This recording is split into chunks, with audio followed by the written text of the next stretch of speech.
नमस्कार, मी सीताराम बाबर, संभाजी ब्रिगेड शहर कार्याध्यक्ष आहे। आमच्या घरी श्री महालक्ष्मीच्या देखाव्याच्या प्रसंगी मराठा क्रांती मराठा मोर्चाची संकल्पना माझ्या डोक्यात होती।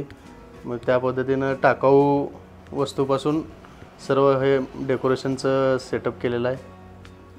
हे करावं असं तुम्हाला का वाटलं? कारण मराठा समाजापुढील सर्वात मोठा प्रश्न असलेला ते म्हणजे मराठा आरक्षण। मागील 40 वर्षापासून मराठा समाज आरक्षणासाठी झगडतोय, तरी देखील मराठा समाजाच्या पदरात काही पडत नाही आहे। मग एक अशी संकल्पना माझ्या डोक्यात होती की महालक्ष्मीच्या देखाव्यासमोर आपण मराठा मोर्चाचं सादरीकरण करावं आणि याच्यात आपण काही सुप्रीम कोर्टाचे निर्णय, काही म्हणजे हुतात्मे ज्यांनी मराठा आरक्षणासाठी बलिदान दिलेलं आहे, तिकडे आपले शिव फुले शाहू आंबेडकर यांची आरक्षणाची ज्यांनी पाया रचला, संविधान निर्मिती केली, असे आपले शिव फुले शाहू आंबेडकरांचे पोस्टर घेतलेलं आहे।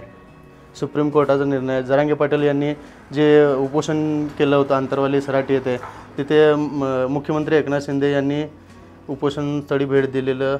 मराठा मोर्चाचा ज्वलंत विषय असल्याकारणाने यावर्षी मराठा मोर्चाचं सादरीकरण केलेलं आहे। त्याच्यातून म्हणजे दरवर्षी लक्ष्मीपुढे देखावे करण्यासाठी आपण काहीतरी संकल्पना असते डोक्यात। मग यावर्षी मराठा मोर्चाची संकल्पना डोक्यात होती।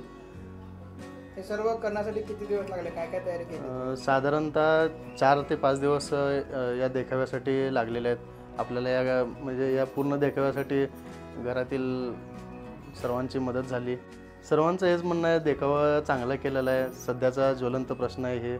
आणि देखाव्याचं सादरीकरण आपण पूर्ण टाकाऊ वस्तूपासून केल्यामुळं सर्वांना ते आवडलेलं आहे आणि स्टेज वगैरे सर्व टाकाऊ वस्तूपासून केलेलं आहे। लवकरात लवकर मराठा समाजापुढील आरक्षणाचा प्रश्न मार्गी लागावा अशी श्री महालक्ष्मी चरणी व गणपती बाप्पा चरणी आम्ही प्रार्थना करीत आहोत।